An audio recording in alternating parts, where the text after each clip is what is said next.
Waterboard workers dug a trench down 3 metres to the water table this afternoon to monitor the extent of the acid spill. The leak became obvious on Sunday night, and by the time it was controlled, more than 35,000 litres of fluorosilicic acid had been lost. The substance is diluted roughly 1 million times to provide fluoride in domestic drinking water. Director of Operations Neil Robbie says even in its stored form, the acid is not highly corrosive. It is in a concentration of only 20% of that 35,000 is actually acid. To actually touch it, you can if you got it on your skin, you could go and wash it off and it would not cause you any harm. Now it has leaked into a water table. Does it concern you that that will ultimately be drinking water? It doesn't concern us due to the fact that we have it monitored. Some of that acid will combine with chemicals in the sand. The dilution can then be used to re-enter the plants and used as a form of acid anyway, so that the end result delivered to the public will be between the values of 0.9 and 1.5, which is the World Health Standard. Mr. Robbie says the tanks are 17 years old, and as a result of this spill they'll be replaced with glass fibre tanks considered to be more appropriate for storage. The sand beds are part of the Waterboard supply network, but was shut down on Friday and won't be drawn again until next summer.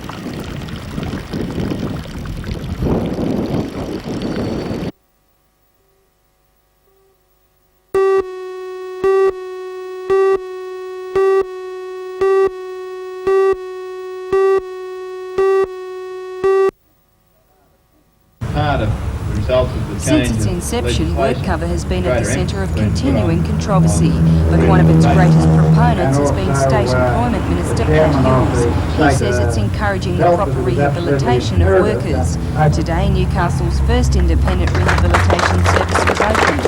Operated by medical and paramedical staff, the centre will provide 24-hour injury treatment and on-site health care to major industries in the region. The centre is designed as a resource for employers, union officials and GPs to give information and assistance with work-related health problems and rehabilitation. You've got continuity of treatment. You've got the same people that will see you all the time. They're specifically trained, they have specific skills, and they're accountable to an individual as well as to a company, to an insurance group. So they've got accountability. Whereas in the public system, there is not this accountability. You see a different person every day. They tend to be junior staff. They don't have the experience or the expertise. So you really channel the problems into a specific group which has the expertise in managing these.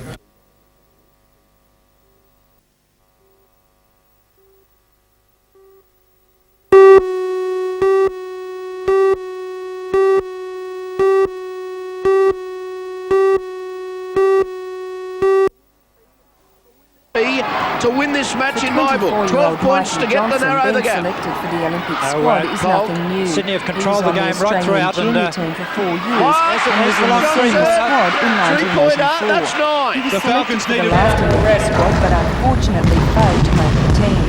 This year he is thrilled to be on the squad, but concedes his greatest test is yet to come. I'm very happy at this stage, but not too excited because it's just a squad, and to make the squad really is a good deal, but unless you make the Olympic team, it really means nothing. Michael will soon go to the Australian Institute of Sport in Canberra for a 6-day training camp before playing 2 key games. I go to camp, a training camp on the 27th of this month, and then I play it for 6 days, and we play a couple of test series against Czechoslovakia and the University of Nebraska, and then the sides picked from that.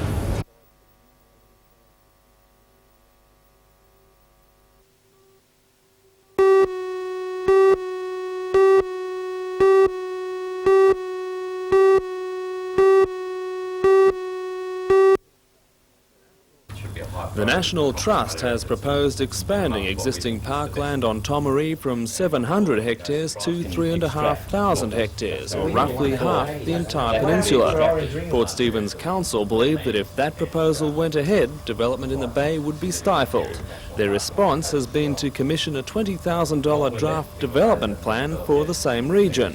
Last night, councillors had their first glimpse of the counterplan and their verdict was one of approval. Deputy Planner Stephen O'Connor says the National Trust overlooked many important details. We feel the advantage of the report that we've commissioned is that it's been given a very wide brief, looking at all aspects, not only environmental but the social and economic ramifications, and we feel that that was a major deficit in the National Trust report, in that it looked specifically at the environmental factors and didn't pay a great deal of regard to some of the other factors which you need to look at before you make final land use recommendations.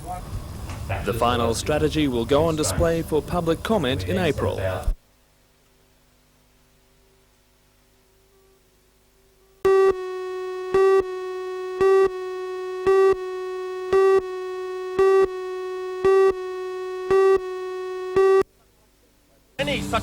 That's one small step for Shakespeare, one giant leap for the Spectacle Theatre Company. Their unique interpretation of the comedy of errors as a tale from the Space Rangers Bar is part of a country tour sponsored through the New South Wales Bicentennial Committee and the Australian Elizabethan Theatre Trust. Like opera in the park, Shakespeare in the Park has developed a big following in Sydney and should be even more popular in country centres including Mudgee, Orange and Bathurst. The set may be space age, but the classic tale of double trouble is true to Shakespearean tradition. We based it on the Blade Runner, Lost in Space, and we changed certain lines to really to appeal to the general public. Sounds like because like in the Mediterranean in those times was so like from one port to the next was so far away, and the only sort of equivalent that we'd have in our time would be in space. What's the reaction been to the presentation in the park? Well, it's been fabulous. I mean, we've played in Sydney up to about 700-800 people prior to coming to Newcastle. I think our last audience was about 750. So it's been fabulous. People can come out, they can drink and they can eat. The prices are very good, and overall it's been terrific.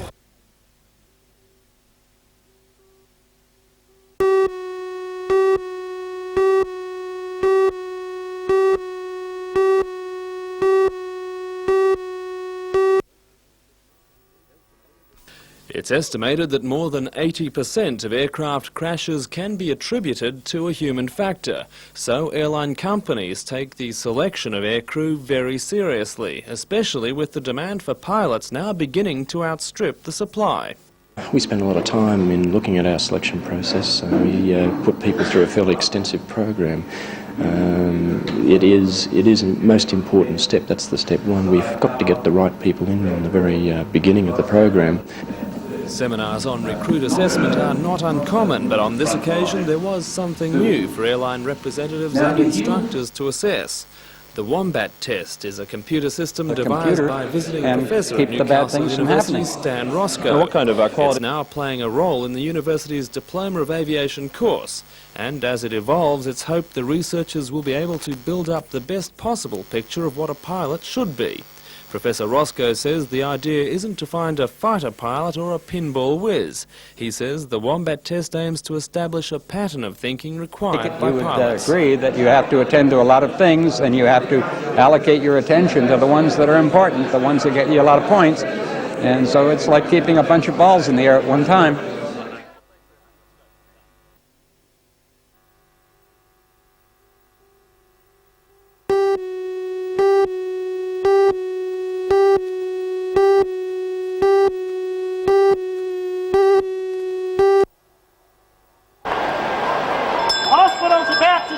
Rehabilitation processes and not jails.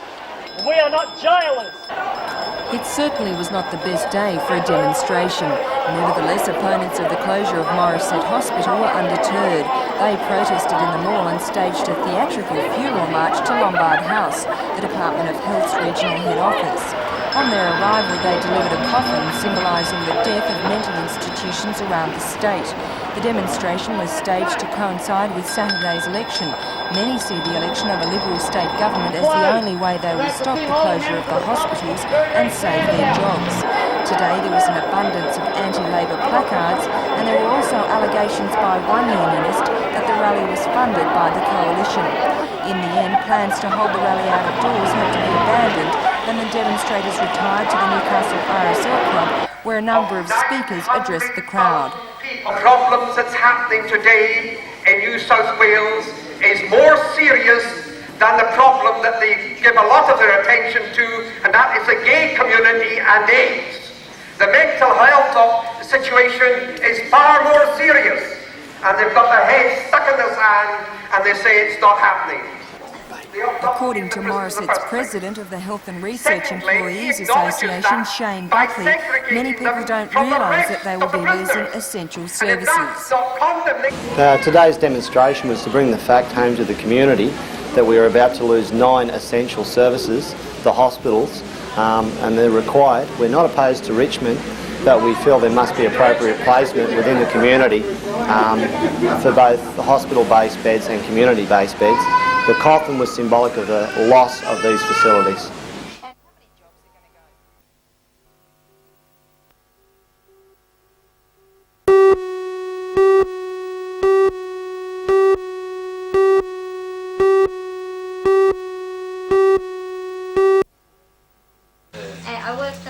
It's called A Gypsy or a Gentleman, and is an account of a varied and happy life written in easy-to-read conversational style. The subject is Bill Gardner, truly a bit of a gypsy, and certainly a lot of a gentleman, now living a leisurely, retired life at sea. Wife and biographer Olga in the house he built himself 16 years ago.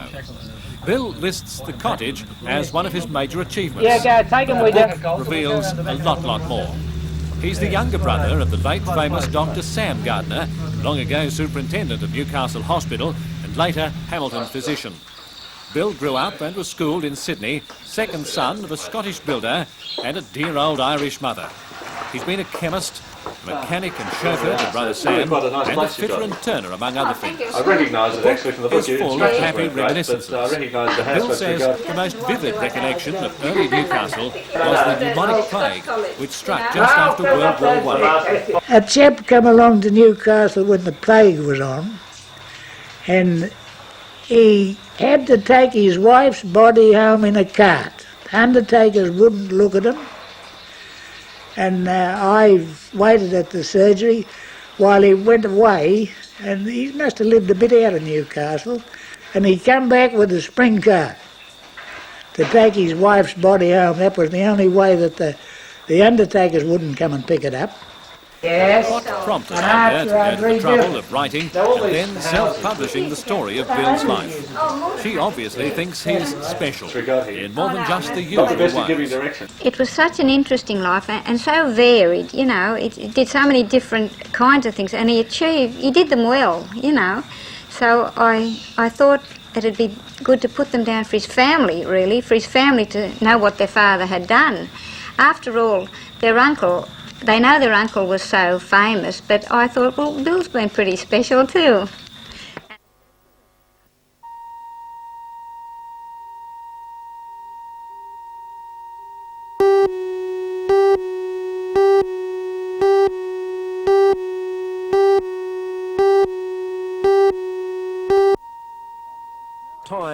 Last week's narrow win over West was a welcome boost to the Knights' confidence, all of which will be needed for this Sunday's game against Balmain. Although Balmain have also only had one win in the competition so far, the side carries great experience in a number of key players, including Gary Jack, Paul Sirinen and Steve Roach. Balmain also has a reputation for aggressive play, highlighted by borderline instances in last week's match against Parramatta. Knights coach Alan McMahon says it's an aspect of Balmain's game which they won't be ignoring. Balmain has certainly been in the last couple of weeks probably an aggressive type of football team. You know, our guys are in that league now, as I said, and what we've got to do is make sure that we don't shirk our tasks. They're bigger, they're stronger, they're heavier. And, you know, we've got to make sure that we can withstand what they give us. Into Parramatta territory for the first time they go. Hodgie on the runaround. The defence has been strong from the Eels. We've got a few things that we have in mind and being able to play them and try and play away from their strengths if at all possible. At times that's going to be hard, but, you know, we're just going to put a few things together and hopefully that'll see us through on Sunday. Thanks, Al.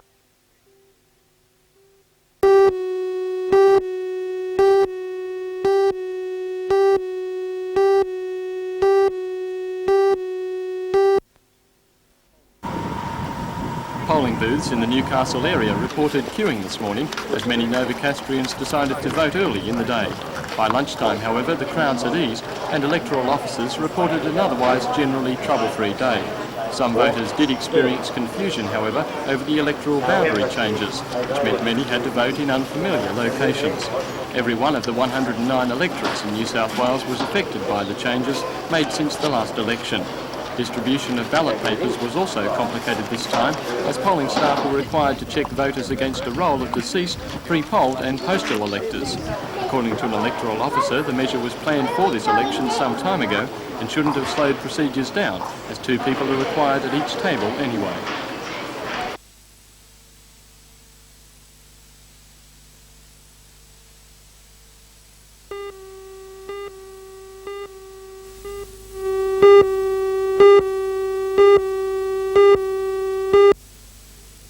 And get a score on the board. Here he comes. But he's certainly in good shape. Look at that one. That's excellent. Oh, yeah, that's a lovely.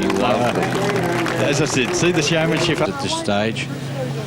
Waiting for it now. She'll come across and she gets tugged right over. She fights to the ramp there and straighten up a little bit there. But that's another. Well, she's going to have trouble skiing out of that. She's done it. Yes, well done. Oh, what a recovery there.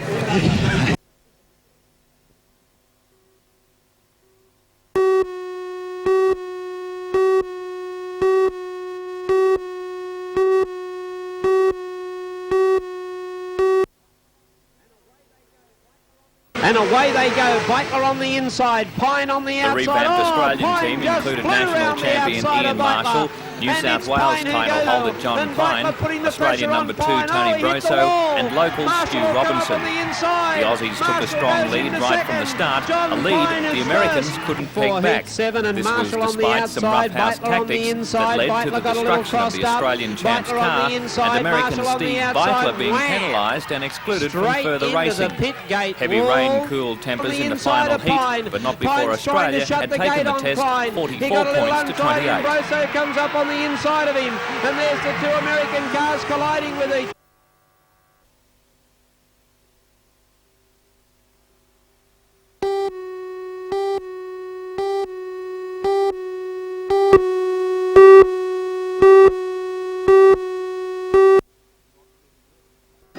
The rot set in early for Labor last night when it became evident that the ALP stronghold of Swansea would fall into the hands of Independent and Mayor of Lake Macquarie, Ivan Welsh. When counting finished last night, Welsh had polled 10,806 votes to sitting member Don Bowman's 10,918, giving a massive 27% swing against the ALP. Bowman today conceded defeat in the knowledge that Welsh would easily take the preferences. Bowman said it was not for him to specify mistakes which he thought may have cost him the seat, and also downplayed the part of the Swansea Bridge controversy. That was a symbolic issue for a lot of people, but I believe that a most significant aspect of it was that the clamour that was aroused was exacerbated by excessive media attention, and that caused conservative forces in the community to decide that it was worth investing a lot of money and time in trying to get rid of Don Bowman as member for Swansea.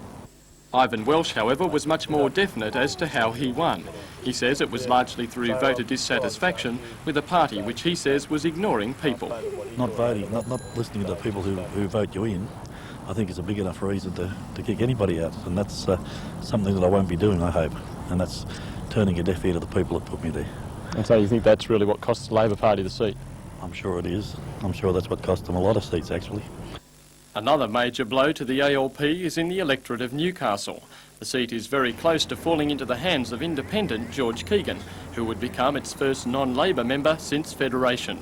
At the close of counting, Keegan had 8,120 votes, while the ALP candidate, Dennis Nichols, had picked up 9,918. The result now goes to preferences, which may not be finalised for several days. George Keegan says no matter what the result, the seat has now changed for good.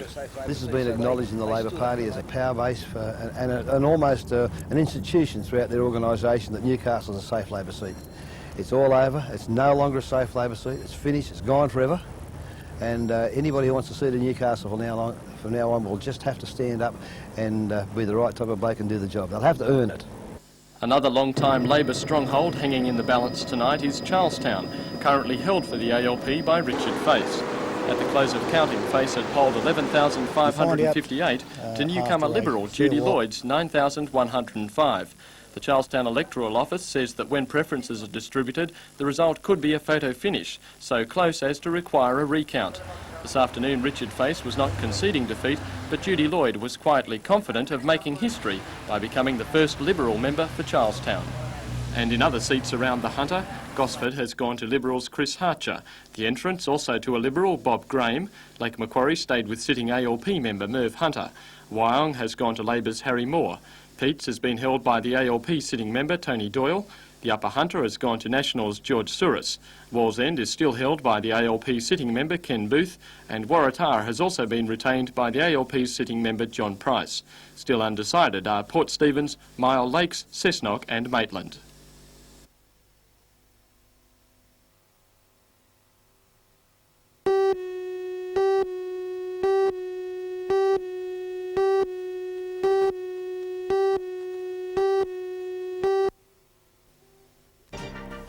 A cliff rescue with a difference this morning as Newcastle Police Rescue converged on Susan Gilmore Beach to stage an impressive abseiling display.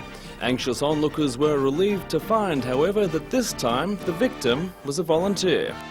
For all the news, join us tonight at 6.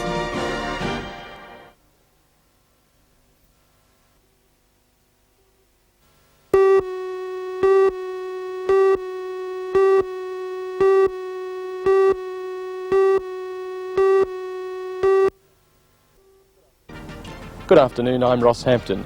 By the end of this year, the Lake Macquarie City Council says it plans to have the first marine study centre in New South Wales standing on this site at Swansea Heads. The council says it plans to spend $1.25 million building the centre and substantially upgrading beaches in the nearby area as a bicentennial project. For all the news, join us tonight at 6.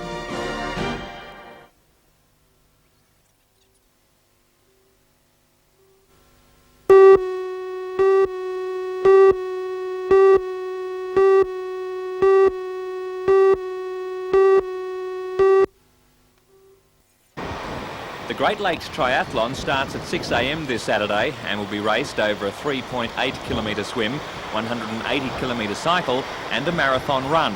For the front runners, the event should take around 9.5 hours. Besides the best in Australia, many overseas competitors will be taking part. For the first time, the Great Lakes Triathlon will be the sole qualifying event for the Hawaii Ironman, which is the World Championship of full-distance triathlons. 300 entries have already been received, including 15 from Newcastle. 3 of those, Bob Scammell, Tony Stevens and Craig Coates, went to Hawaii last year, and along with the others, are hoping to do well enough to qualify for this year's World Championship. We'll do well. I mean, we're all there for our own reasons, but there's got to be, I think there's 15 of us competing, and I'm sure we'll all finish, definitely, because everyone's done the training. And I think we'll hopefully go back from first, back right to about the 100 mark, and I think everyone will finish inside the top 100. Well, how many of the locals are using the Great Lakes Triathlon to get to Hawaii? I think everyone would like to go, all 15 of us. Some people have got their sights set solely on getting to Hawaii. The Great Lakes this year's got, I think it's 50 qualifying places, and like I say, I think everyone will get into that range.